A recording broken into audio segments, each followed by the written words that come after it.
Assalamu alaikum and welcome to Radar Mode on Pakistan Connect. Today we have a very special episode with you. Today it's an honor and it's a privilege to have one of the greatest commentators on aviation on Pakistan Air Force, Squadron Leader Hamza Saab is with us. He's graced us with his presence with over 20 years of experience in flying, cutting edge, razor edge in the cockpit, all the things that we keep talking about over the years and over the programs that we do. Sir is the one who's actually in the cockpit and facing off the enemy that we are always discussing about. Sir, welcome to the program. How are you, sir? First of all, thank you very much. It's our pleasure, sir. It's our privilege. Thank you for the kind words and the introduction. Sir, believe me, there should be a lot more, and I've really condensed it for this little program. Thank you very much, and I'm fine and happy to be here. I'm so glad, sir. Sir, you have spoken so much about where the direction of the Air Force is, and also you have also been wasting a lot of time addressing petty issues which are often thrown up again by our neighbors in the immediate vicinity, and also we have to spend a lot of time just de-busting these myths and these ideas that are thrown at us. Today, sir, I want to talk about not the usual stuff which we have to keep placating over the time. And to start off with, sir, just to engage in a discussion, we saw a major conflict erupt last year in May 2025, and of course that operation or that conflict raised a lot of questions and gave a lot of answers as well. In a future conflict, we could call it 3.0 or we could call it any name, whatever, regardless of when it might happen or what the circumstances might be, in a purely air-to-air conflict, where do you see the Air Force's future?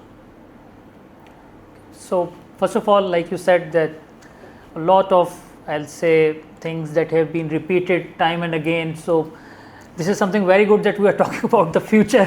But I'll just say that we have to understand present and read about the past so that we can draw lessons for our future. Sure.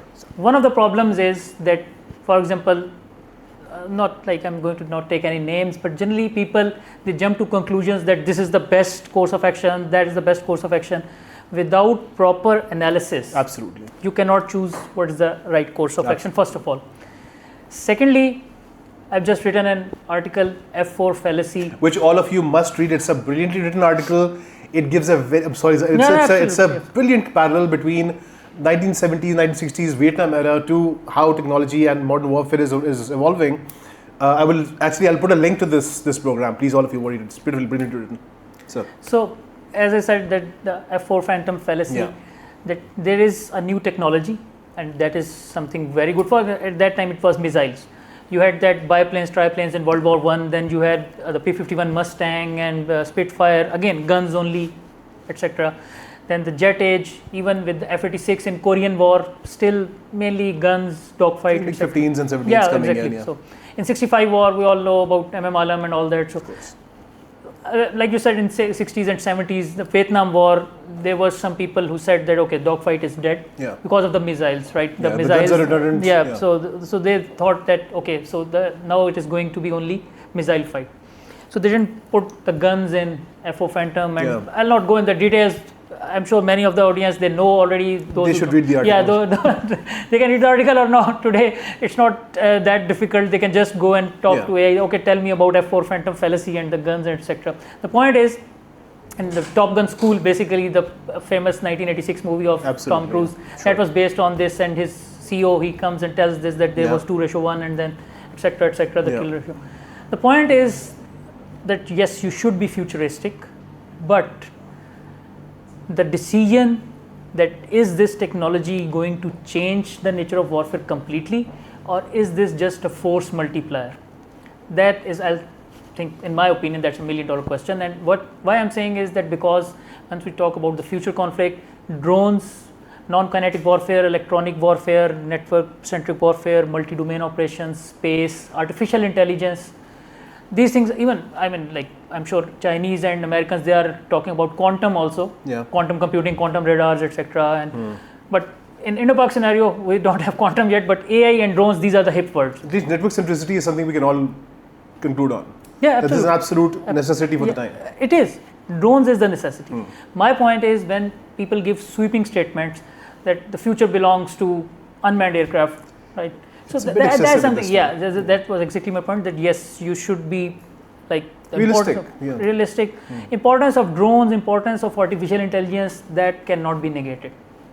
There are some old school people who will just say that, okay, no, these technologies, new technologies, they come and go, etc. That is one extreme, and then there will be some people, maybe engineers or some like futuristic people who will say, yes, this is all. Again, in Top Gun 2, the recent movie Maverick, the admiral, he says that to Tom Cruise, that you are dinosaurs. And yes, in a dying age. Yeah, so that's my point, that okay, so let's just think for a second that the future conflict, what will it look like?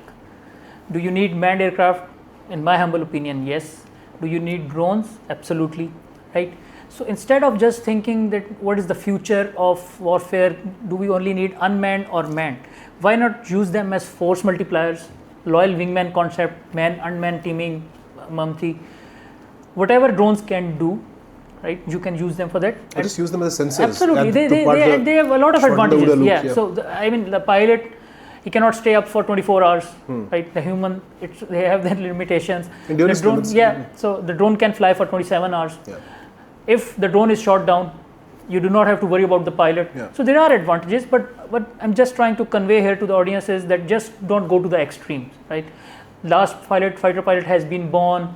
In 2030, AI will be 1000 IQ, and then the human mind, the human in the loop will not be required. AI will start doing this. Elon Musk said that some idiots are still making F-35s, right?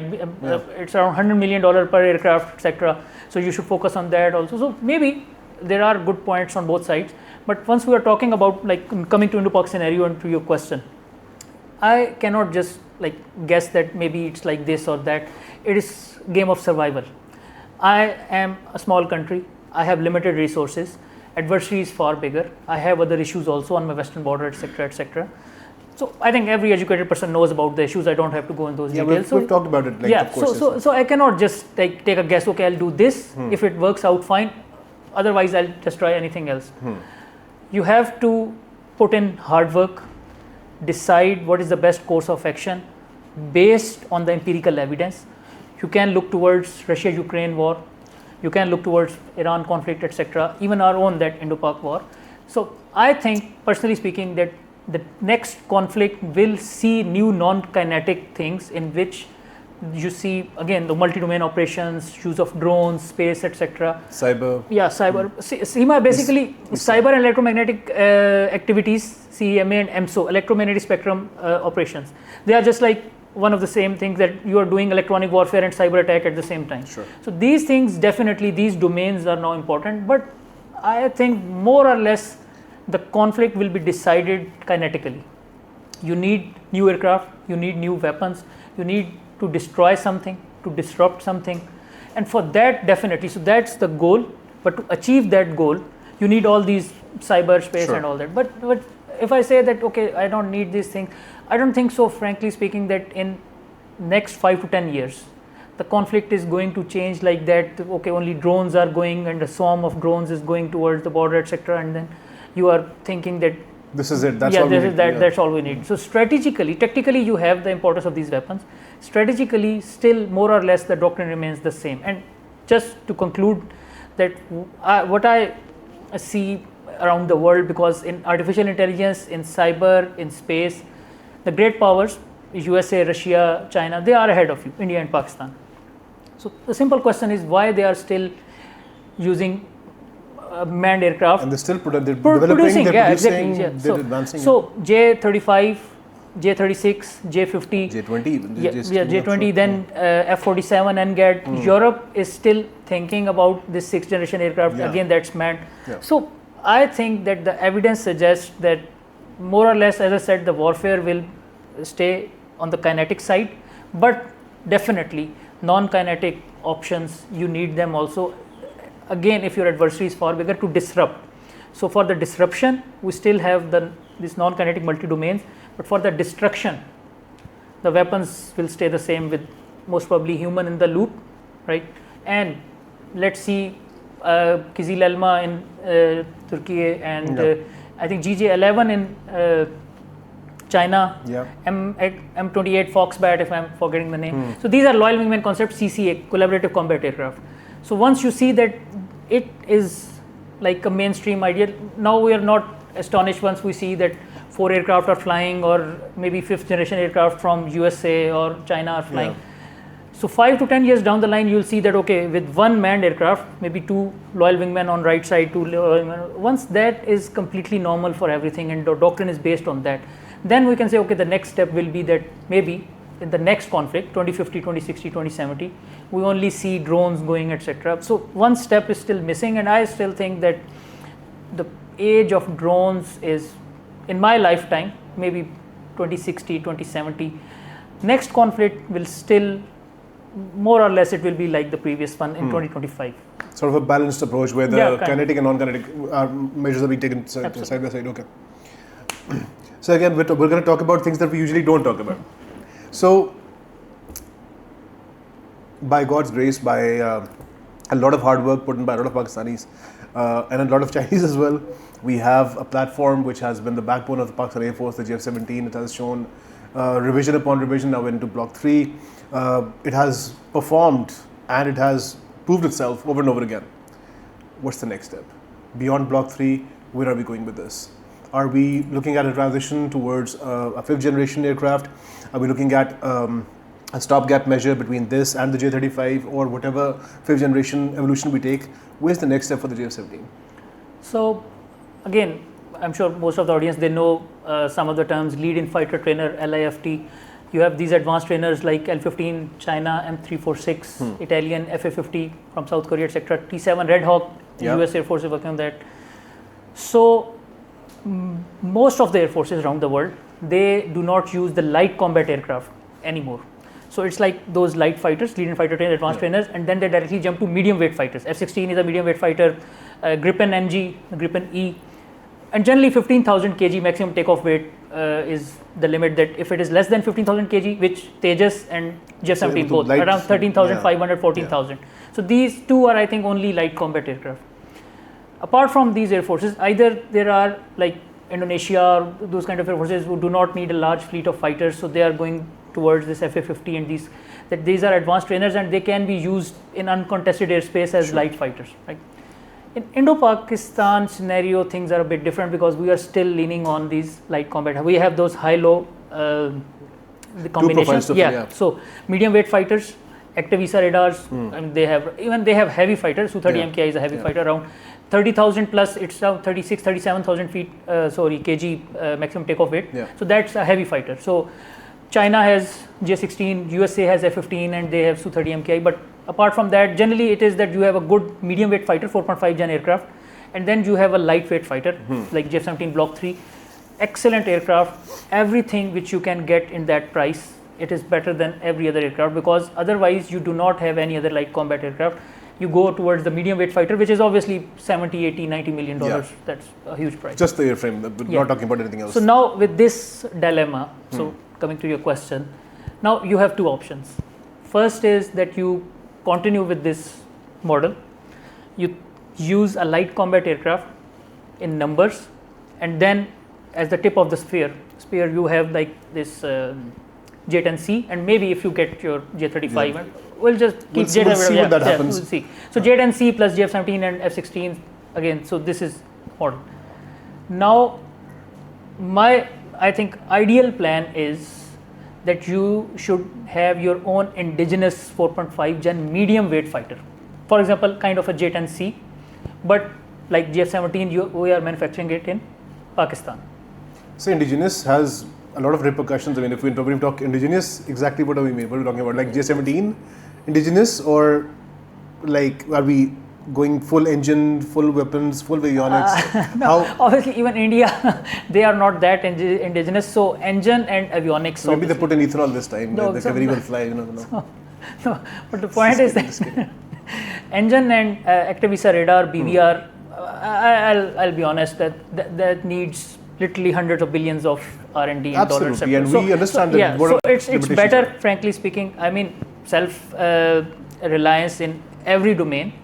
that is preferable. But with these resources, I want that, okay, airframe, design, everything is my intellectual property, I can sell that aircraft, but for engine and radar, I can outsource that. Chinese have now very good engines, so instead of RD-93, which is the Russian, we can go for WS-13E, WS-21, etc. So I think engine and Activisa radar, that will not be indigenous. But apart from that, the real question is that should I invest in R&D of a new 4.5 gen medium weight fighter? Because we all know that future is 5th generation aircraft. So 5th generation, if I get 2 squadrons of J-35 against Indian Air Force, I have the edge. Because in training, in weapons, and then stealth, they do not have any option for stealth. MK is long down the road, so the balance of power. 7 is not happening. So absolutely. So that's why that once J-35 comes, so my question will be that is it worth it to put money in my indigenous 4.5 gen medium weight fighter? If J-35 is delayed for a year or so more, for whatever reason, people are saying it's coming, people are saying it's not coming. I don't know, but maybe. We'll see when it happens. Yeah, right now, we have to talk about what we have to work with. In my opinion, Pakistan Air Force is working in parallel on 2 projects. Like they are not making them, but at least with pen and paper.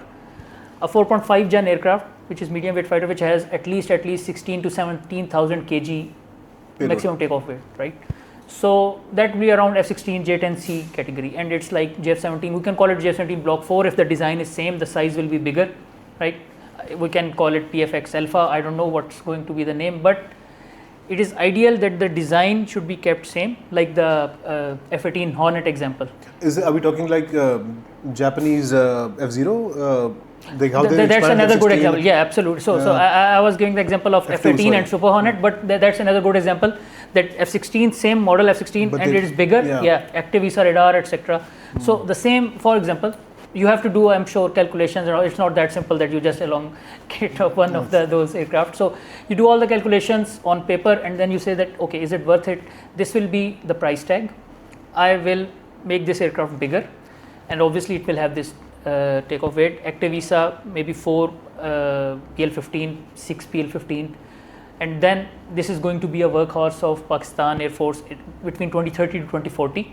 Because we'll have 2 squadrons of J-35, for example, 2 squadrons of J-10C, and then J-17, as I said, light combat aircraft. It is obviously preferable if I have a medium weight fighter. So that medium weight fighter can replace the old F-16s if they are not upgraded, and the J-17s Block 1, Block 2, etc. So now you have all the aircraft which are in medium weight category. Right? If I see that, okay, J-35 is coming and I have some breakthrough with Khan, because our engineers are there, they are learning the secrets of the trade. It's all about, like, for example, if J-35 comes and RAM, that radar absorbed material design, that's all done, I think. Only issue is engine and radar. So engine, maybe WS-19 is a very good engine. It's the latest engine, WS-15 of J-20. So you just finalize one engine and you say, okay, by 2034-35, we will be able to produce our own 5th generation jet with this engine, this radar, this, etc. Then definitely I'll say, okay, the money you were going to put in that medium weight fighter of 4.5 gen, use that money for this. You keep JF-17s till 2035, and now if that, like, it's just a hunch, I'm not saying it's going to happen.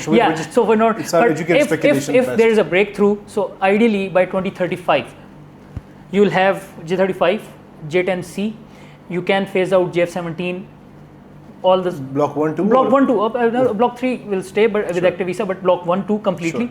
There are around more than 100 aircraft. And sir, before people start commenting, Mirages, they go through because when are we looking at, can the JF-17 fill the Mirages role? Because the numbers have been kind of disputed as to how many we're flying and how we're going to phase it out. So I'll answer. Please correct me. Yeah, sir. No. The previous video, and if the people who have commented on that video are watching right now, so first of all, I just talked about the book Fizaya 2 by Ravi Rikhi, and I have talked about it that from open source, because obviously Indian Air Force, Pakistan, they're not very forthcoming. Everything is classified, and because it is better to be on the safer side. Yeah. So even if something is not in operational security, Sure. I'll not divulge in that one because maybe some classified information will go outside. So for the people who are not inside the system, it is very, very difficult to gather the information. And that Absolutely. in that book, he's an excellent historian, and he has said that, okay, if there is some mistake, that's mine because this is the best I got, right? So the number of Mirages from open sources, obviously it is around that 150 and all that, but because like I have served and my course mates, they tell me things, there are only 3 squadrons left in Pakistan Air Force. So Mirages are on the last leg of the service, first of all. So I'll say around 60 to 70. I mean, there are 3 squadrons, average 18 to 20 in one squadron, but there are more than like 20 in one, because once you retire that 15 squadron, which is now J-10C. So maybe if some aircraft are airworthy, you give them to the 22 squadron, which is the operational conversion unit. So the number of aircraft increases to maybe 27, 28. So around 60 to 70 Mirages, and same 3 squadrons of F-7 PG, and their numbers are less like around 50. 46, 47 F-7 PG single seaters, and then the FT-7 the trainer, so 4, 5, 6 around that, so around 50 I'll say. So the numbers of third generation aircraft, they are, I'll say, around 100, 120, 110 to 120 in my. So would you say that the JF-17 could easily take over the role of the Mirage? Yeah, so that was the second part. That so the numbers are, first of all, like they are around 110 to 120. Secondly, this is again another fallacy, that once we say that okay, we have to replace these 120 aircraft by 120 aircraft. Okay, so we are not like Indian Air Force that we need 42 squadrons. You need quality, not quantity, right? Lucky for us that maybe Indians make fun of us that you are poor and you do not have this and that, and we you have had maintained that quantitative edge. This is actually, I think, blessing in disguise, that I am given a task and I am told that okay, you have this much resources and you have to do this, and I am like, well, but that is where the ingenuity comes in. That is where we excel. Otherwise, if they just give you, okay, you have $100 million and go and buy this, so what's the kamal in that? So right. What's the achievement? So that's the thing, that now I have to replace those 120 aircraft. They can be very easily replaced with JF-17 Block 3, maximum, I'll say 2 squadrons, 40 to 50 aircraft, because one squadron of J-10C, it can completely, and it did, actually at front line it was only J-10C.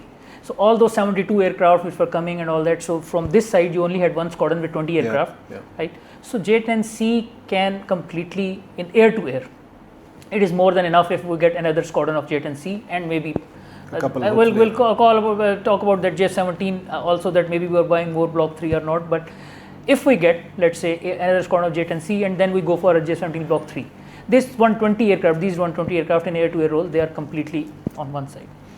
In air to ground, I don't know why people think that Mirage can do those things which JF-17 cannot do. JF-17 has already taken over in all the roles which Mirage had. So perhaps it's connected to the 2019 Swift Rout strikes when they used JF-17s and Mirages were dropping the H2 and H4s. Actually, they had 6 targets in 2019. Out of 6, 4 were hit by JF-17. Oh. And 2 were hit by Mirage. Really? But Mirage got the glory because that is TV guided. And we like optics, because optics are important. Right, for now also people say seeing is believing. If you cannot show me the wreckage of 8 aircraft, you have not shot down anything. So this time Prime Minister Modi he sacrificed a Heron drone on $30 to $40 million, right, Israeli ISR aircraft. It will go close to the border and it will make the video of the targets so that he can go and show his public. And in that bargain, that Heron aircraft was shot down, so be it, right? So Modi Sahib is very educated about these issues. He tells that there's a cloud, so you cannot see. You can. And no pilot in Indian Air Force knows this, but Modi Sahib knows. So that's a separate debate. But the point is that you want video, right? So the plan in 2019 was that you are going to hit those targets, right? At the last time, H4 can be controlled by the pilot. It is TV guided, right? So the pilot can see, okay, this is the target, and he can just adjust it. So just at the last moment, the pilot will move the bomb and it will go in maybe some open area, etc. You do not have to kill maybe 10, 15, 20 soldiers to make a point. But the video was required to show that we have the capability. So except that video, Mirages was not required. I mean, the standoff capability is now available in JF-17. JF-17. Right. So that's one thing, that JF-17 can replace, and the numbers also, they're not important. And I think another point in that video was regarding the date. I don't even remember, because I only had like the issue with numbers, that okay, numbers are a bit more 250, and the active ESA radar Grifo M, that again in open source, but I don't think it's worth it. Mirages, they served they showed well. I think we should let them go. Yeah. They are on the last leg, and as soon as another aircraft, whatever, again it will be PFX or PFX Alpha, JF-17 Block 4, as soon as we have an option that we can have another 1 or 2 squadrons, these aircraft will be phased out. So generationally and nostalgia wise, we're very connected with the Mirages. There's a lot of glory and grandeur attached to them. Mirage has served like absolutely. I have not flown Mirage, and actually I was an adversary to Mirage, and we used to fight, and we so did like, be a very easy shot. So yeah, we did like F7 Mirage. Pilots would be very easy. So yeah, it was like F7 and Mirage. Okay, so I'll. So bole sir, please say it. So in F7 PG Squadron, every 6 months, a letter will come that we need pilots for conversion, right? And if it is F16 conversion, JF-17 conversion, everybody wants that. Okay, we want to go on F16 JF. If it is Mirage conversion, nobody wants to go. And I have seen that OC came in the crew room and he said, Mirage conversion aayi hai. And we were like, nobody wants to go. And then one of the unlucky pilots, he was on annual leave. Okay. And his name was he was came back and like, what? And he came and he said, "Tum Mirage pe ja rahe ho?" Like, sir. So basically, Mirage is an excellent aircraft at low level and for strike role. Yeah.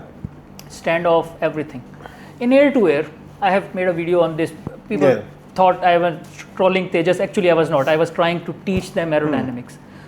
There's a wing the design. Delta wing has its own pros and cons. Has the issues, and I have, again, please, for my Indian friends, use Google, prove me wrong. After 1975, French decided on the design of Mirage 2000. They started producing in 77, 78, etc. There is no aircraft in the world which has used this design tailless delta, right?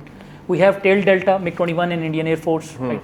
F7 PG, still flying double delta, F7 single delta with this tail delta with tail elevator. For those who learn, like there is a elevator trail, but otherwise in Mirage 3, Mirage 5 and Tejas, if you see, there is no tail, right? There is a vertical tail rudder, but there is no horizontal stabilizer, right? So there is no elevator, and that has many issues, etc. So they have mitigated. Obviously, like, I mean, we're in 2026, so the design belongs to 1950s, but obviously you have no technology, so you have used that compound delta, fly-by-wire, etc. to mitigate some of the things. But overall, the delta has a lot of induced drag. You have good instantaneous performance, no doubt about that, but the sustained turn performance, it cannot match the other aircraft which have canards. And delta with canards actually is a very popular design. J-10C, Gripen, Rafale, Eurofighter, absolutely. Even Tejas Mark II, by the way. But it has not rolled out, but the pictures what I have seen is like it's a canard delta. So just coming back to Mirage, that delta has its own issues. And F7 PG had radar, the Mirage didn't have radar. Also, they have AIM-9P tail-on sidewinders. We had all aspect AIM-9L, and then the maneuverability. F7 PG is an excellent dogfighter, even if you are in close combat with F16. I mean, F16 will definitely shoot you at distance. I have been shot down many times, but somehow, because we had the numerical advantage, 2 versus 1, 4 versus 2. So if we call it bait and shooter, so one will be bait, and F16 will try to shoot it, and then he will run for his life, and then the shooter will come, and if F16 is trapped in slow speed, I have seen and I have done it, excellent slow speed handling, etc.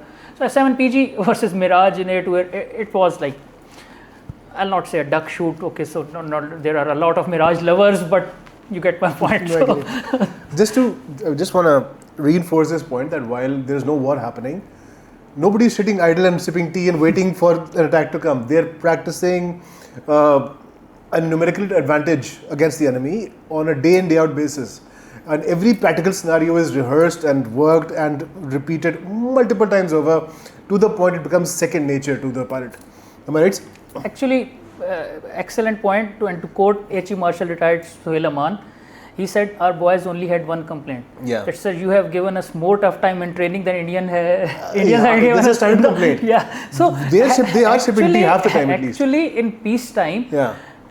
one of the seniors will come and he'll have, okay, fine, let's say Indians come from south and they go, like, they have Su-30 MKI, so they go deep down south in Arabian Sea, and then they go towards Oman, and then they come from Pasni, and so let's make a plan for that. I'll say, okay, sir, Indians will not do it. No, we are doing it. Make a plan. Yeah, make a plan. And then for the next 3 weeks, you are making a plan. And so I was like, okay, fine, Indians, come on, मतलब border पे कुछ हो जाए, so we can get this. जिंदगी आसान है. So after Operation Sindoor, my course mates, they are like officer commanding and commanding. So I called one of my courses. It was a Saturday or Sunday evening, and 3 to 4 months after May 2025, he was in office, and I was like, it's a weekend, and he said that since that operation has ended, our life has literally been hell. Every weekend has been working, right? And yes, initially it was debrief because I mean, Alhamdulillah, we won and all that. So Indians will say they won, will say that's not important. The point is that, okay, everything, once it happened from 6 to 10, you have done some good things, you have taken hits, etc. Now it's time for debrief. You have celebrated for a day or two. Now the time for celebration is over. Let's talk about the next one. And Indians, they can do this, they'll go to the moon and they will come from that. Everything, every scenario, even which is like, oh, so this is just stupid, but you have to do it. So after 3, 4, 5 months, each and everything which is even remotely possible, it was game, we call it war games, game plan, etc. So you just make one, like you are Chief of the Air Staff of Pakistan Air Force, I'll become Indian. So this is all on the map. Obviously it is simulations, but it is very, very close to reality all over the world. I mean, even Pete Hegseth, now Secretary of War, before Secretary of Defense. Now he's war. So he told in video that we have war gamed all the scenarios in South China Sea and East China Sea, and we have lost in every one of them because close to China, the mainland China, they have so Chinese have that advantage. So that's thing every professional military does, and they have been doing it. So the peacetime is actually much more difficult for us. There is no rest for the weary. There is no celebration time. So as soon as there's always the next plan and the countermeasures for the next plan and the countermeasures for the next plan. How the attack will happen, how the defense will happen, how the defense for the attack will happen, how attack for the defense will happen. These are like infinite possibilities that the pilots of the Air Force are constantly working on, and it's a never-ending battle. But Alhamdulillah, things are shaping up quite well. And I listen to your videos and your blogs, of course, and I read your articles very vehemently. And you've given a lot of importance towards the future of drone development and integration into the Air Force and in the armed services in general. But there is a question that comes in, and you have faced this question, I've faced this question, sometimes not in the most calm ways. There is a government move and there is a private player. Of course, we have government institutions, semi-government institutions, some autonomous institutions who have been developing some really good tech. But the focus still has to somehow shift towards private players, entrepreneurs, and that sort of has to trickle down to the economy. What are your thoughts, sir? What is the best approach for us as Pakistanis, as a nation of young people, of people who are mostly towards the youth side? How can we play our part in this? How can we move ahead with this? How can we make use of this opportunity in generational warfare? So, unpopular opinion. Let's forget about India-Pakistan.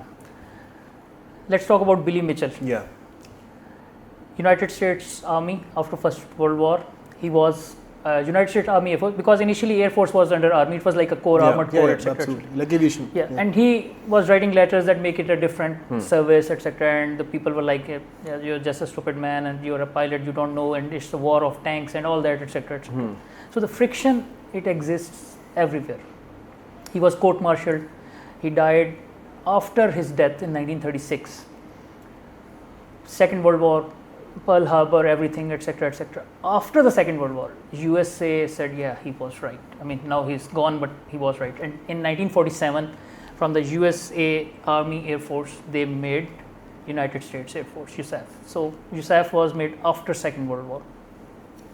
Point is, unfortunately, this is human nature, that until and unless you are in a pickle, generally you don't like to maintain status quo. Right? So I'll not try to defend anybody, etc. That the Pakistani military or government, if they're not working enough. I mean, there have been some AI drones, etc. But the private sector, the most important part of your question, that has not been involved to the level, I think, which needs to be, right? And as I said, that I'll not defend, but I understand that because that friction and everything for the new things to change, you have to show something. So here my point was that in China you have that military civil fusion, academia industrial linkage, right? So why not a private player starts with something small? You start hiring students, engineers from universities.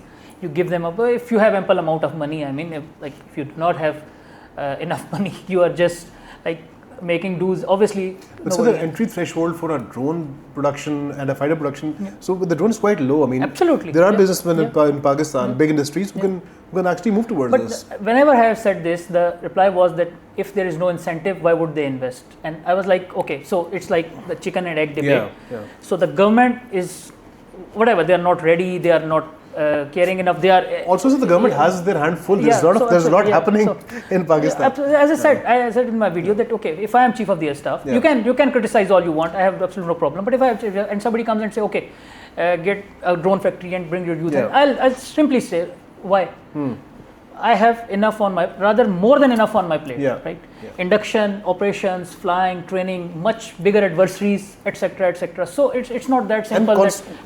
So I think the ideal thing would be that once a private player, they just start off it like maybe not as a business venture, kind of a hobby club. We can see that people, they can make that okay, I am going to invest and I am going to pay for it, and people from the universities, like you said, that even non-engineering graduates, even aero modeling clubs, absolutely. So, small, it's not that difficult, right? So you start small, you start making your own quadcopters, and then maybe obviously even aero modeling used to be quite expensive at a time. Now it's not. Now there's abundance of China, but people, they say okay, it's more cheaper to buy from China. You can order them from China. So towards indigenous, I think. Going this private military, and I am a big proponent of this military civil fusion because I have given ample amount of examples. In Second World War, Henry Ford, these Ford vehicles, so every 63 minutes they were producing a B-24 Liberator, right? That was a huge fact because they only they had that potential and everything for the mass production. China right now under Xi Jinping, that MCF, military civil fusion, that okay, there is a shipyard, it is producing container ships, civilian container ships. So why like US say that okay, only 1 or 2 shipyards will produce US Navy ships, etc., etc. So they just said okay, fine, you start producing for US Chinese Navy also. So these things, I think you can leverage this. However, obviously it has to start somewhere. Obviously, ideally government should give a contract to someone and then people will put in money. But my point is actually quite simple, that I can do R&D and I can teach you as aerodynamics instructor, etc. And someone can give you a small place where a factory something starts, and then you can show this to your friends like in maybe military or government, and you can say okay, now if you give us a contract, we can make bigger drones. So you have made quadcopters which are maybe not that effective for a military use, but if Pakistan Army says we can make them bigger, hexacopter, etc., and with some small cameras, etc., etc. This is quadcopters for medevac now. They're quadcopters for all these intricate operations that you required. We have not even, I have, frankly speaking, I have not even seen in Pakistan the discussion about the civilian uses of drones. Absolutely, in rescue, in search and rescue. So when we talk really low level, we could. I mean, I'm thinking, why don't we have, say, aero modeling competitions? We don't have a single airfield where anyone can come in. There used to be some aero modeling happening at the race course on Peshawar Road. I used to see some action in Dhamyal, some ultralight training to get people interested towards aerospace. We have the NSTP, but that is a very technical and non-accessible venture. How do we get the masses to appreciate and kind of get into the feel of how of drone development, of UAV development, and all these related fields? Because it's a huge gap in the industry, huge opportunity. Again, unpopular opinion. I'll be brutal. So first of all, when I was young, like there was a time when we were young also. So nobody had to. So you're still young, sir. Yeah. Okay. No, thank you. Thank you for making me feel old. Yeah, Thank you. Anyhow, so that was a time that we were self-motivated. Nobody had to motivate us. First of all, whatever the reason, I am not blaming anybody. Internet, mobile phone screens, etc., PUBG, TikTok, whatever. The point is that now you have to motivate people first of all. So my question is why they should be motivated themselves. But anyhow, apart from that, I think first of all the interest of youth is not that much. And if someone decides, for example, if, and it's a big if, because again the people are busy, the Medalis of Pakistan Army bases officers, they have their issues, security, all that, internal security, etc., etc., because it's not easy. Once you open the gates, anybody could come inside for, 6 months, 7 months, 8 months, nothing happens. Only kids are coming, they are doing aero modeling, everything, but God forbid if one day the single accident happens, and something happens, so they are, I'll not maybe say that they are wrong in not opening them, but having said that, apart from these bases, etc., etc., modeling, aero modeling, aircraft are flying. Frankly speaking, aircraft modeling, aero model, like only the model as I'll say showpiece or a gift, etc., etc. I have made a video on this also, SMK Industries and all that. So there are very few people, because those guys, Omar Aziz Tipu and all that, they have been trying to do this since years, I'll say decades. And he was like also of the opinion that I have been trying for 15 to 20 years to bring all those people. There are very few, but like 2 to 3 in Karachi, let's say aviation photographers and aero modelers, patch designers, some in Rawalpindi, some in Lahore, a few here and there in Multan, etc. Even we couldn't bring those 8 to 10 people on one platform without some monetary incentive or all that, etc., etc. So I think if somebody really wants to bring youth towards this, first of all, you will have to spend some money on this project without thinking that you will get some return. Return is that your youth is coming towards this. That's it. If you think that's not enough, there should be some profit. Maybe there is not going to be profit because, again, and here lies the blame on the government also, that if you see that things are streamlined by somebody else and you only have to give signature for NOC and you're still not giving it, then obviously, because if you have genuine concerns, safety, security, this unmanned traffic management, drone corridors, they should not go close towards military installations, etc., etc. So once somebody has done enough work, and by the way, somebody has, so what's the problem then? Even then, I'll say that I am optimistic that once you see something happening, then the friction becomes less. Otherwise, if it's just an idea in the air, then obviously they'll just say, okay, so thank you very much, we have a lot of work to do. So what I am thinking is start doing it at a small level as a hobby between 4 to 5 people. And then if it grows, obviously, you can maybe do it a commercial venture, etc., etc. Otherwise, the people who really like to make aircraft, they actually love aircraft. It's a passion. It is a passion. Yeah. So that is unfortunately lost. I haven't seen enough youth talking about aircraft, except that maybe we should get J-16 from China. Let's not open that chapter. That's very frustrating. But I've successfully surpassed my youth, but still I have dreams of. I'm working on a F-16 MLU. German AW at the moment, just modeling, but I still have dreams of making my own ultralight, still conceptions. But at least we can, like you said, just to start from very small level. I absolutely agree that once, even if we have like an aero modeling competition, people see it happening, then it has to gather traction, it will involve more people. Coming back to, sir, let's start our subjects and your subject. Now that we have we saw how the Air Force operated in May 2025. And apart from the inventory and the equipment, there was so much training that went into it. So much of exercising. We saw the Shaheen series of exercises where you actually engaged in training of how to work with BVRs, how to training with network centricity and all. Now we have drones. We talk about man-on-man teaming. We have loyal wingman concepts coming in. We're talking about sensor shooter loop closing in. The decision making is getting that much faster. As the influence of UAVs and drones and the network centricity is of course increasing across services, how does that affect the training methodology of the Air Force? Because you were a trainer yourself.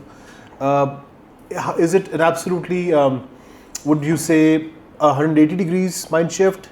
Or is it the conversion is not that difficult? Where do we lie on the training conversion part? This is a very good question, because again, if you just look at the evolution of air power, there was a time when you don't need that much brain power, I'll say. Yeah. So not much like bookish learning or actual learning involved. It was just more like so you could fly with seat of the pants, stick and throttle, etc. If your psychomotor skills are good and you have the fortitude, you are mentally strong enough, right? So you can be a very good fighter pilot. Again, that book Fizaiya 2, I read something very interesting that he said that Afghans in 1980s, they were very good flyers, but they were not good officers or pilots.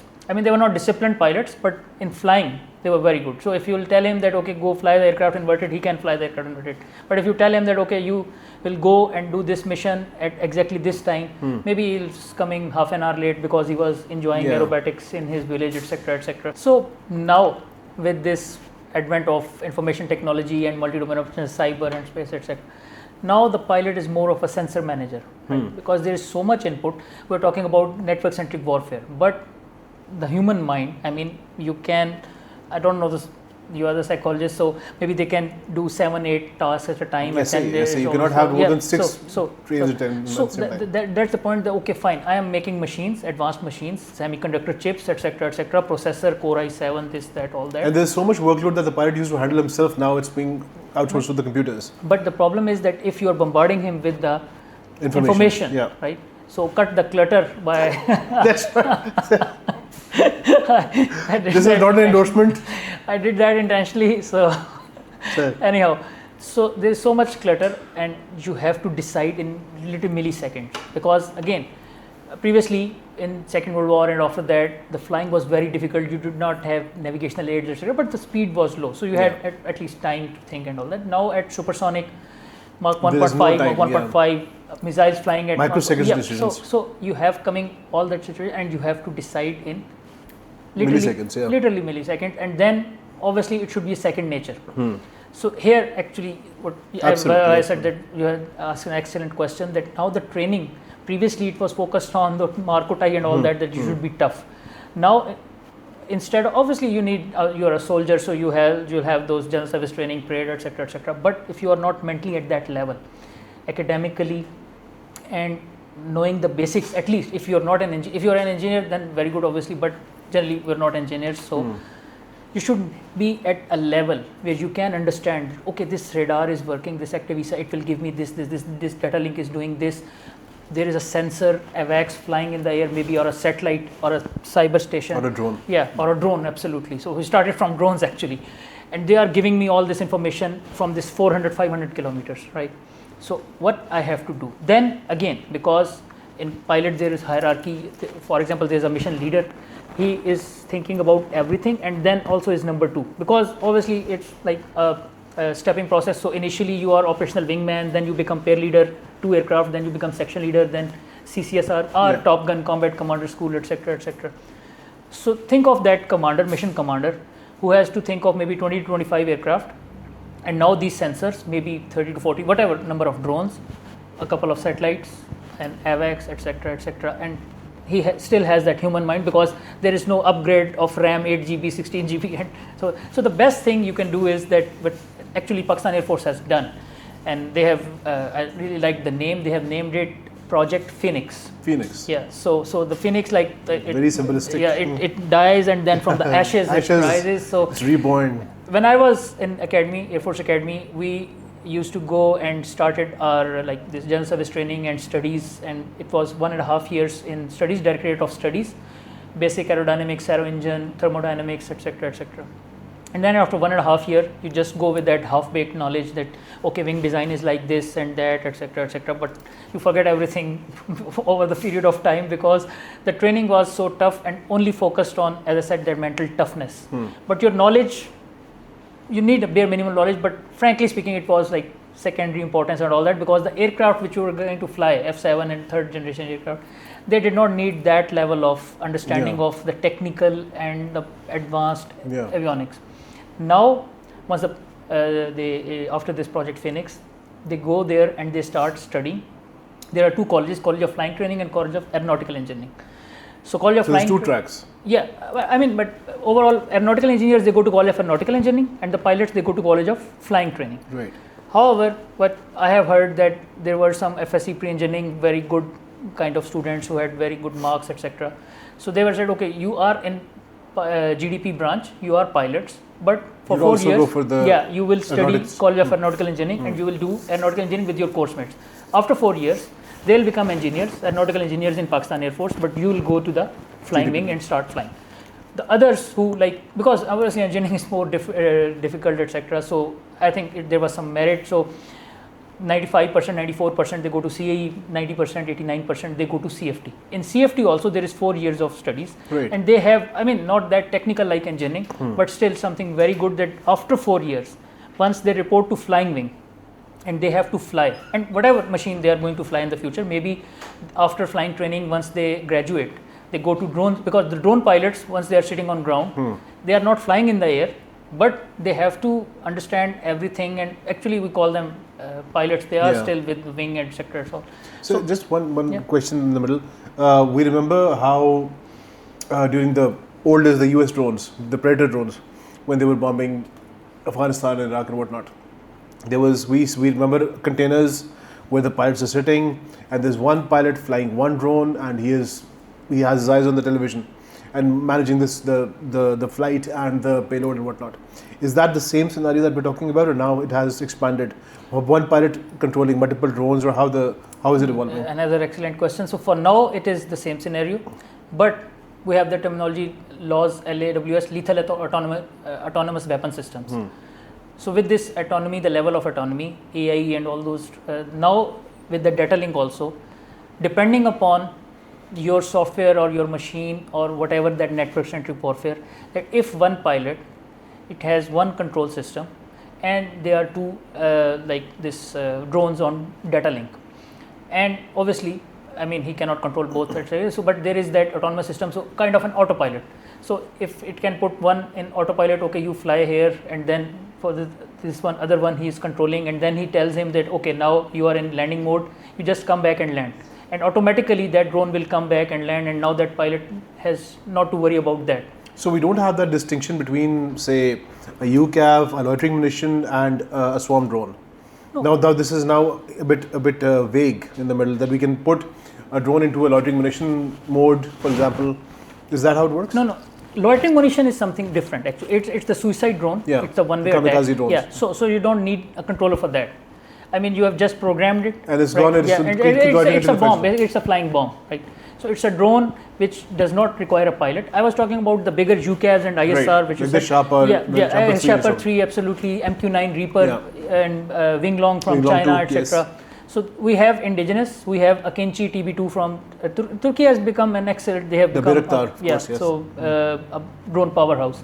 So we have Chinese, we have our own indigenous, and we have Turkish. GIDSs have been doing really good. Shepherd 3 is going to be an excellent. I mean, Shepherd 2 is also good, but what I have seen from Shepherd 3, that is going to be an excellent aircraft. This UAV. So this term UAS, unmanned aircraft systems. It's good that you asked this question, because this is another confusion. Drone, they're sweeping. Oh, everything is a drone. So basically, we don't call it drones in technical terms. It is UAS. Previously, it was UAV, unmanned aerial vehicle, and then which had bombs. UCAVs. That UCAV, unmanned combat aerial vehicle. Now you just call it US unmanned aircraft systems. And in US, you have those swarm drones, small quadcopter drones, which can be controlled by even that small remote. Because you do not need a complete that container and everything. That's it. Because for bigger ISR drones, it's not that simple that you are controlling them with a joystick. No. You need complete system and all that panels, etc. That's why you have this big head because it's carrying all these avionics. So you have to decide. Okay, this is a drone which needs a pilot, but it's a small quadcopter. So I'll just fly it from a hand and I'll control it like this, right? This is a big ISR drone. We have HAIL and MAIL. HAIL is high altitude, long endurance, 27, 28 hours, and at high altitude. MAIL, medium altitude, long endurance. Yes. Both for ISR and UCAVs. ISR is intelligence surveillance reconnaissance, that you are just maybe with camera, FLIR, etc., etc. And if it has also weapons, bombs or missiles, etc., it is a UCAV. So both these drones, MAIL or HAIL, they have to be controlled by that complete station and station. They are just like aircraft. Only thing is that the pilot is sitting on the ground. The one-way attack, OWA, the new terminology, it has loitering munition and those suicide drones. The difference is that the suicide drone, the kamikaze drone, it just goes and it just hits on the target. But the loitering munition, it goes and it has maybe 30 to 40 minutes of the loitering time. It will just continue loitering, and if it sees a target of opportunity, it will just go and then. So a brief bit of difference, but overall one-way attack because they are not coming back, and you don't need controllers for them. The swarm drones are generally these small quadcopters, etc., because you have to fly a lot of those drones to overwhelm the enemy air defenses. And that generally you need AI for that, because should not 20 people controlling 20 drones. So you are going to maybe have an AI algorithm, and Chinese have done these things like in those. In air, with lights. Yeah, with thousands of drones. So those things are now possible. Yeah. But once we talk of drones generally in military, mainly, just to conclude, that it is UAV and UCAV, US main, again, Shepherd, Kinchi, TB2, and then these one-way attack, Shahid Time kind of, which have, in Russia-Ukraine war, Garen, and then in Iran war. So these drones, whether they loiter or not, but they are just like missiles, and you only need programming, etc. So you don't need operators.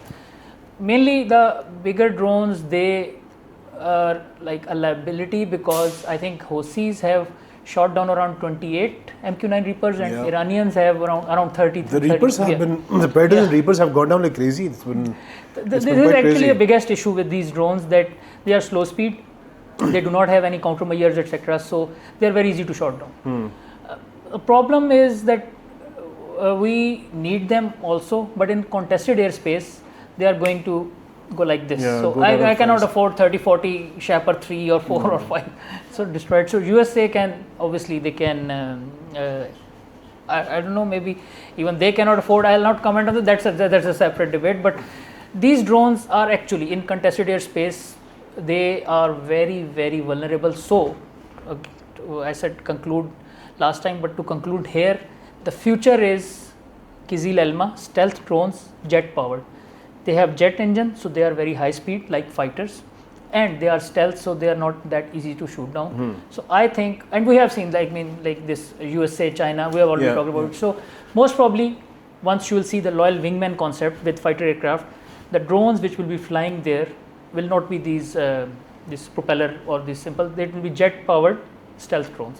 This was what I was trying to head towards, that as far as the PF is concerned, and the idea of a loyal wingman that we have, that it can pose as decoy, it can go ahead and kind of surveil the area.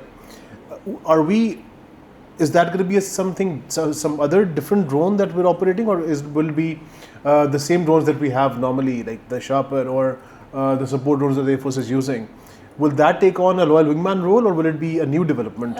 We're already working on that, and we have went to NESTAP, so they have this all the warehouse of this Bayraktar company, and we have a joint venture with them. So I'll Not, I mean, I don't know, so I'll just take a guess that I think like the Khan, we are also involved in Kizil Elma also. So I am hoping that once in 2028 Kizil Elma comes in operation, becomes operational in Turkish Air Force, we'll see it coming to Pakistan also. General Asim Sahab was, he took a nice picture. Chief of the Air Staff also, he was there also. So I have no information about that, so I just, this is my guess. However, but I know that once I visited NASTAB, the engineers, they completely briefed us that Jihad 3 and all these drones, they are now being manufactured in Pakistan, and there is a joint venture about a design of this jet powered stealth drone which Pakistan and Turkey are. So I think these Mumti, this loyal wingman, they'll be those kind of drones. They chaper and they are kind of slow speed, and so they cannot catch up with the this fighter's speed, etc.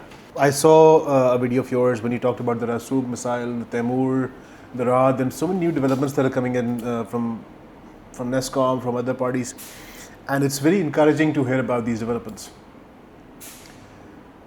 When we look at the stores of how many missiles we have in inventory, the numbers are not very forgiving, the numbers are not very encouraging. So where does one draw the balance between quantity and quality? Do we have enough munitions and stores to engage with our primary adversary, which is unfortunately a not so friendly neighbor? Can we carry on a sustained conflict for an extended period of time? Where is our range? Where do we limit ourselves? Because the question: can we handle a sustained conflict over a week, or would we be expecting third parties to come in and do some ceasefire business? How does this work? As for a pilot or for an Air Force, it must have some bearing on your thought process, on your engagement envelope, in how your battle assessment is. What are your thoughts, sir?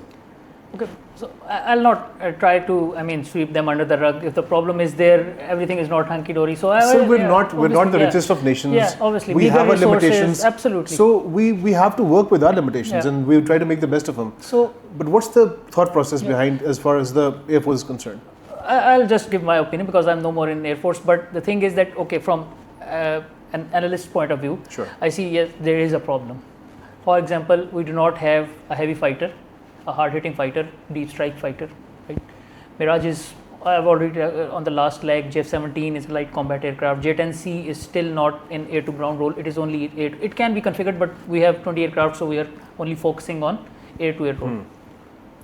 So obviously, yeah, we can say that Indians have BrahMos, they have Scalp, everything from Air Force also, and then they have surface launched. And I generally get the comments from Indians also that we are just same going to do, first of all, I'll say, yeah, absolutely.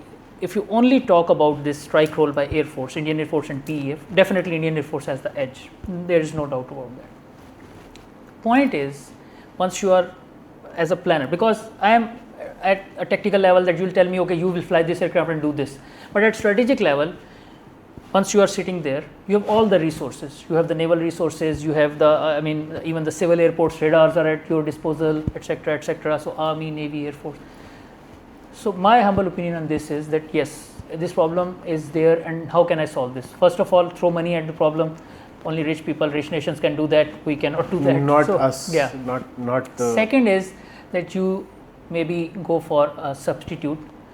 Okay, so I do not have a strike ability in my Air Force. What can I do? And I think for the past 1 year, I have seen some signs that are excellent. At least I am quite satisfied. First is Army Rocket Force Command. Yeah, right? It's huge development. So I asked Indians also this question that, okay, let's for the moment only talk about Indian Air Force and Pakistan Air Force. So Indian Air Force has the edge in air to ground. Pakistan Air Force has an edge in air to air. Yeah. Right.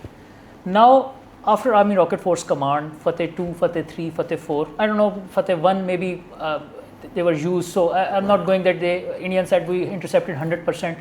We all know Fateh 1 is just an artillery rocket, but 2, 3, 4 and then 5. We're going ballistic. Yeah. So they are like, I think Fateh 5 is hypersonic with 1000 kilometers, then Fateh 4, Fateh 3 stealth 750 kilometers. So let's say Indians have more BrahMos, I have less Temur. Okay, point taken. But I can ask my other sister services that, sir, I am going to focus on air to air and my capacity for air to ground is lesser than the adversary. So I need your help. you can engage these targets for me, and they'll say, okay, fine. So that jointness and that, and again, I think the thought process behind this CDF and all that, the Chief of Defense Forces and all that, is that you are working on the jointness of armed forces. So my point is that Pakistan Air Force is not going to fight alone against Indian Air Force. Neither is the Navy or absolutely. So I can ask Army Rocket Force Command that, sir, please, you can take some targets for me. Point here is, and I have like asked this question multiple times, but no Indian has replied, that I have an issue, and my weakness can, my sister service can support me in that. You have an issue in air-to-air. You have no reply to PL-15, R-37M, and all that. I have talked about it. Indian Air Force has no option. Their Astra Mark II, Mark III, all that. So, and we've seen the S-400 also. We've seen it through. So So simple point is, if people trust me, trust my word, well and good. If not, we can talk about it some other time. I have the data to prove it. That why I am saying that in air-to-air, Indian Air Force is on back foot.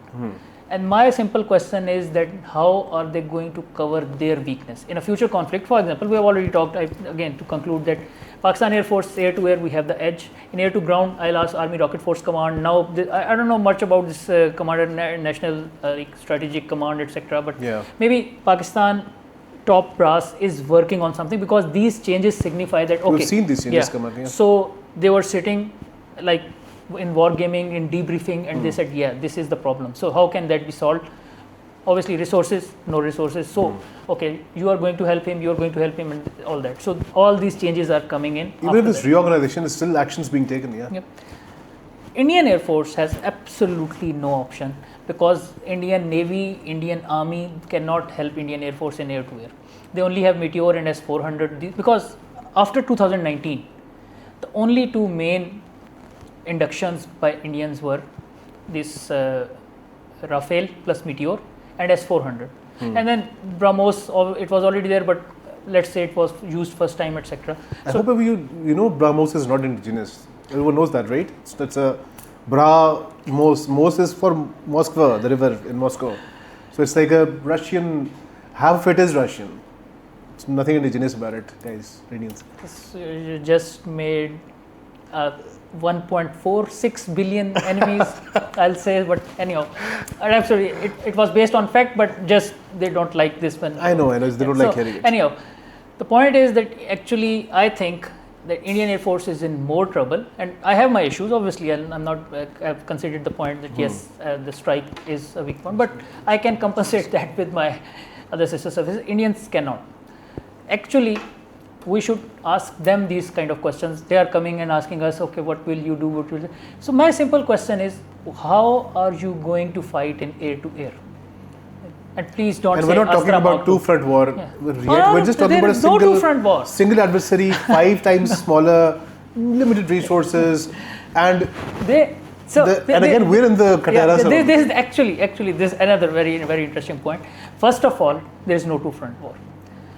China and India, they are not peer competitors. They are not in the same league, right?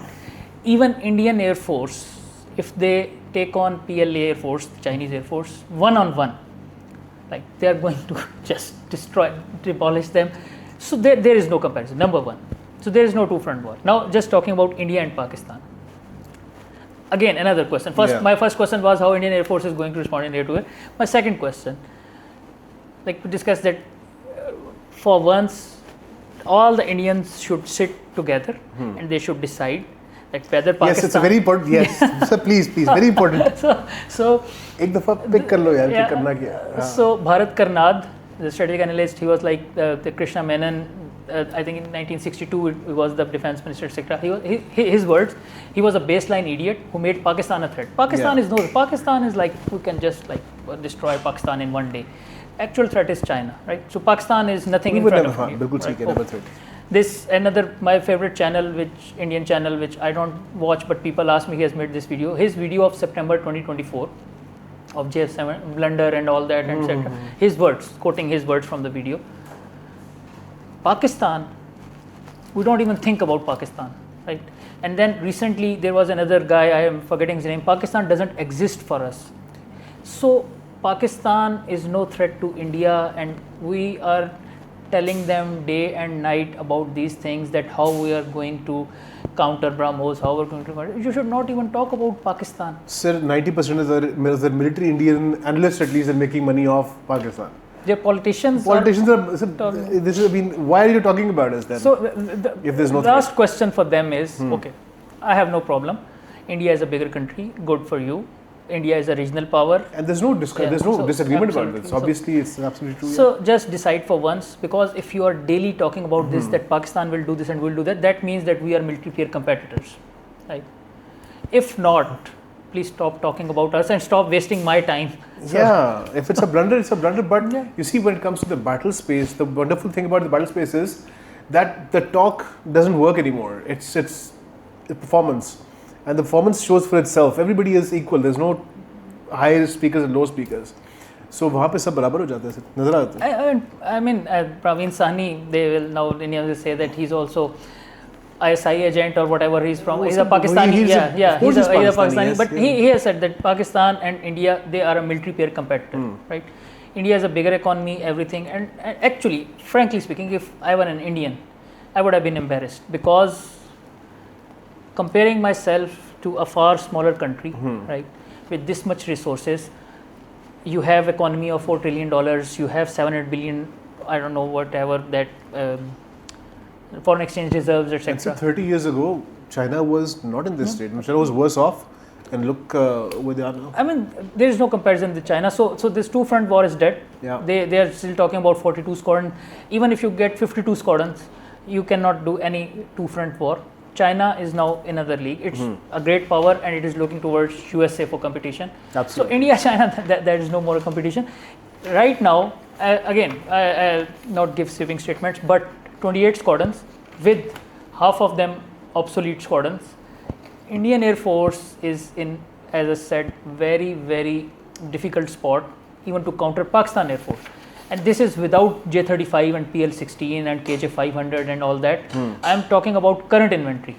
So let's see what in next 1 to 2 years, what they are going to get. 114 Rafale deal is not signed, right? So maybe by the time their deal is signed, our deal is also signed. So by the time their first Rafale lands, before that if J-35 comes. So actually right now I am quite comfortable, alhamdulillah, as a pilot, that because Sun Tzu said, know your enemy, know yourself, know your enemy, and etc. etc. So you do that. I am sure Indian pilots, they are also professional. They'll also do this. They'll talk about Pakistan Air Force, their weaknesses, their strengths, Pakistan Air Force weaknesses, our strengths, etc. etc. So once I'm no more there, so I do it as a like my passion or my hobby, etc. etc. But whatever thing I can think of, can do this, that, etc. etc. Alhamdulillah, Pakistan Air Force and the Pakistan, this Indian Armed Forces with Pakistan Armed Forces, we are now military peer competitors. So maybe they're maybe we don't think of this as competition, but we as a Pakistani and as you as an Air Force pilot or even a retired one, it's part of our purview to understand our enemy as well as we can. And again, it's my speculative opinion that the concerns of the pilots, people who are on the ground, who are actually on the front line handling threats from the IAF, are their concerns being reflected towards their top brass? Is that communication channel open? Are their concerns being heard and reacted to and mitigated by the top brass? Or I just see this break in chain when it comes to, even when it's the Kargil anniversary this week, and everybody is talking about how the generals messed up and how the generals mismanaged the whole thing. They did not take the intelligence reports in time, and I see a similar reflection of that happening in the Indian Air Force. What are your thoughts about that? So I'll call it saffronization of Indian Armed Forces. It started with Army. Have you seen the criminalization happening? Yeah, with absolutely. The because you see, there was a time. I mean, we all know about Sam Manekshaw, Field Marshal Sam Manekshaw, and he refused. Prime Minister Indira Gandhi said that he should attack. Yeah, 6 months, 6 to 8 months, etc. Right.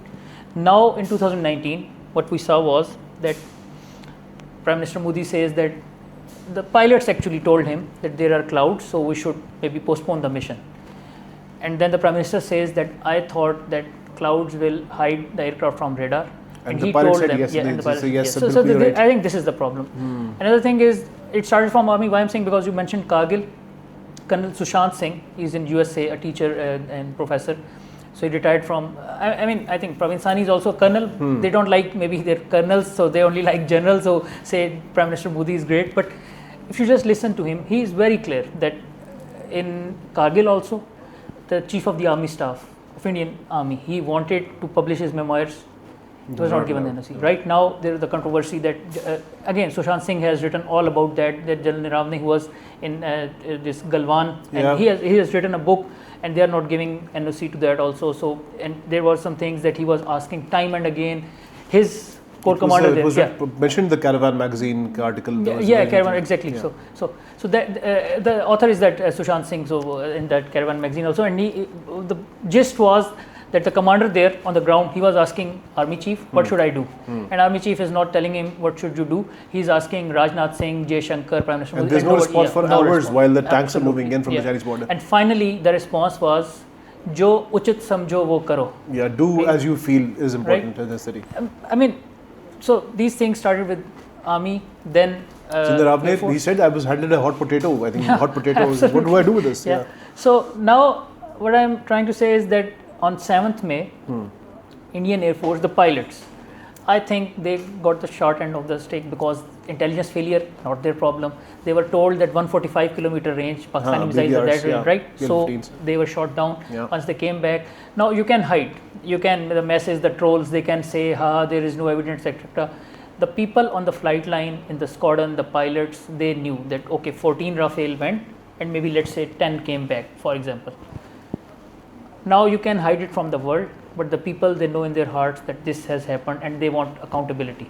So how, coming to the, again, just one little point from the 6th, would you have packaged the strike package in the same way as how they defined some aircraft to the air-to-air role, some to air defense role, some escort aircraft? Would you keep the roles the same if you had these assets to play with?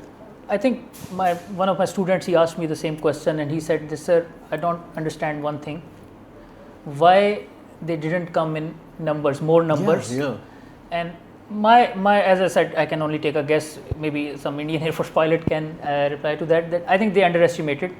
Again, that overconfidence. Yeah, so overconfidence. Then because they are bigger than intelligence report of the Pakistanis you are going to hit terrorist camps. It'll be a cheesecake. You'll go and so the Pakistanis will not retaliate, etc., etc., and all that. And then obviously, as I said, that this basically numbers that they underestimated that okay, we can take them on. PL-15 and J-10C, Chinese had before this, and I'm myself pilot of a Chinese aircraft. So 10 to 15 years back, 20 years back, I'll not praise the Chinese. Their systems, they were below par. There is absolutely no doubt about it.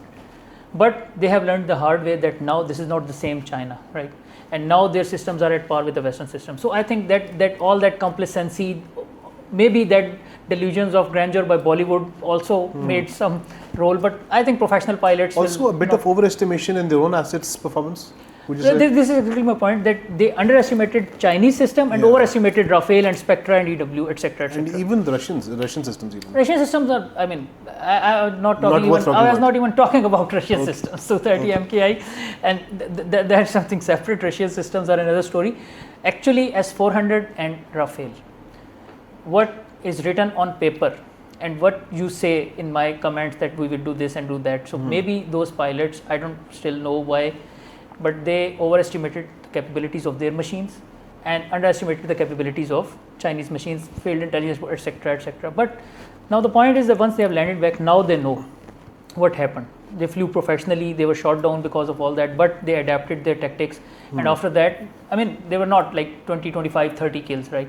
So they were flying professionally after that. We were also showing restraint. So once they landed back, I'm sure they knew that this multi-domain operations, network-centric warfare, silent kill chain.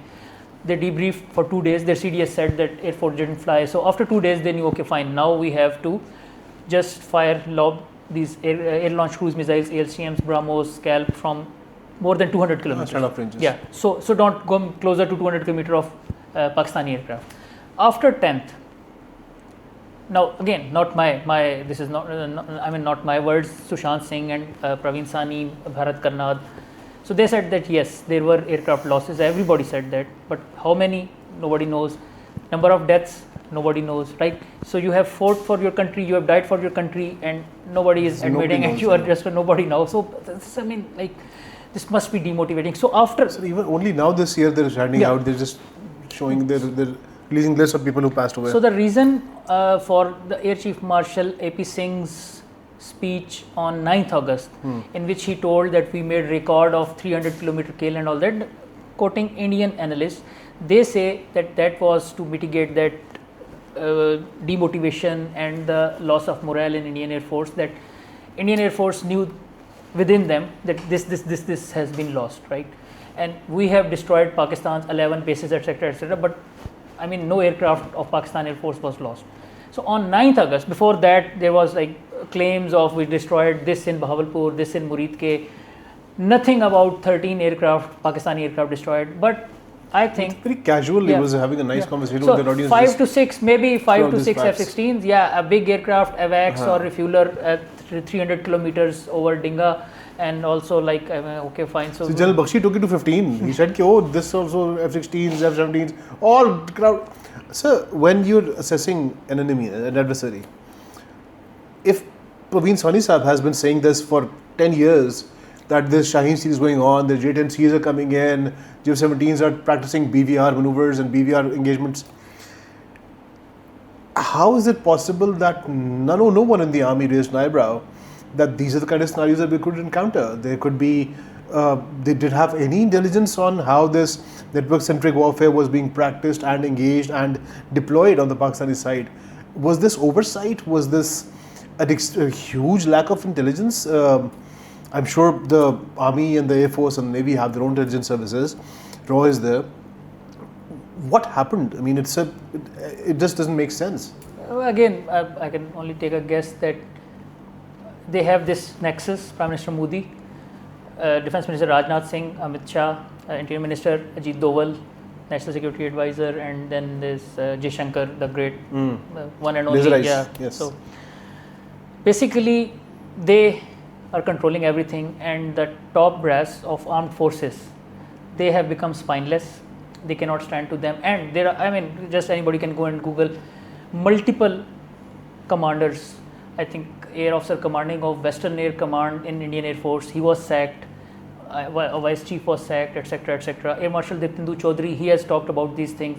Again, he's like, I mean, a retired Indian Air Force pilot, and he has clearly stated that this Atmanirbhar should not be at the cost of national security, etc., etc. Retired naval chief, he has talked about Hindustan Aeronautics Limited and how they are incompetent, their failures, and how the government is shielding them because it's a government company. So I feel that these comments come from retired service officers. Secondly, who are settled abroad. There are some like General Yash Mode. You must have heard his. He's settled in the US. Then there are other people who are. I don't know. General Yash is not living in India, but take a look at this. A lot of people who are settled abroad, they're more eager to talk about these things. Okay, this is a separate chapter. So I mean, like it's like you asked that. I'm 100% sure that they knew something is off, but most of the commanders, they didn't speak up. Those who spoke, they were sidelined, right? And that nexus of those, because they say that it's a democracy and everything is controlled by that, and so the people who are controlling them, and they are just telling the military commanders that how to fight a war. I'll not say that it's a democracy. It's kind of a dictatorship of politicians, because a professional soldier, he comes and he tells you that this is the way to go, and you said give him a shut up call and say this. So this is what is going to be the end result. I think they frankly speaking, they were in their echo chamber, their bubble, that we will do this and that, Vishwa Guru and blah blah blah. And they, like in Hitler's time, there was a saying that you start believing your own lies. So maybe they were so engrossed in their propaganda that they started believing all that yes, we can do anything. Otherwise, it does not make any sense. Frankly speaking, I am, as a professional pilot, their pilots are going on exercises, they are flying against all other aircraft, they know very well what China. We are lucky that they are not listening to Praveen Sani, who is telling them all these things since 2016. Yeah, it's been a while. He's wrote 3 books about it. Good for us. I mean, I'll not ask the Indians to listen to him. He has some really good suggestions for Indian Armed Forces. And again, I think it's a bit too late, because now you hear about this multi-domain operations, and now the Indians are trying to do this and do that. I don't think so that you can cramp up this 3 years of integration into just 6-7 months, that okay, by 2027 we'll also be ready, because then China and Pakistan, they'll be on a next level. So it takes hard work, it takes training. It's not that simple, not that easy. Controlling 42 aircraft in a small airspace. Alhamdulillah, there was no fratricide, there was no I'll say mid-air collision or anything like that. Then there were some airliners from Indian side, they were diverting them towards north. God forbid somebody could have shot down that, but sorting and contracting was so good that we knew that okay, if we are shooting this aircraft, it is from the Indian Air Force. So there were fratricides happening, not in 25, but 2019 there were fratricides happening in the again, another Indian, Abhijit Iyer Mitra, he said that I have met some IAF officials and they have said that what happened in 2019 has happened again. Right. So he was implying, I don't know, because for me, another point, Indians say that okay, one day it is 5 aircraft, then it's 6, it is 7, then it is 8. So just to be clear, I think PEF has hit 9 to 10 aircraft. So I'll if people just ask, aircraft or drones plus aircraft? Yeah, drone plus aircraft. Okay. So maybe 9 to 10, 1 Heron, right? And again minus 1 Heron, all fighters. And I think 5 Rafales, 4 are confirmed, 5th is damaged, right? And Indians will ask for evidence, so I don't have evidence, so you can just say that okay, I am selling Lahori Churan. I don't know why. Switch off. Yeah, turn off it. But the point is that again, if Trump has said 11, or people say okay, 11, 12, so if 9 to 10 were hit by PEF, so maybe 1 to 2 there were some fratricide. S-400 has some kills, but those kills were maybe not of PEF, they were of IAF. IAF's track record is not good regarding this. And it's not getting any better. We're having a very interesting conversation with the Squadron Leader Hamza. The program is going to get a bit stretched, so we're going to break it off here. I'll continue with this conversation next week, so stay tuned, stay alert, keep your radar mode on, and that's all from us today, this week. We'll continue the same conversation in the next episode. See you there.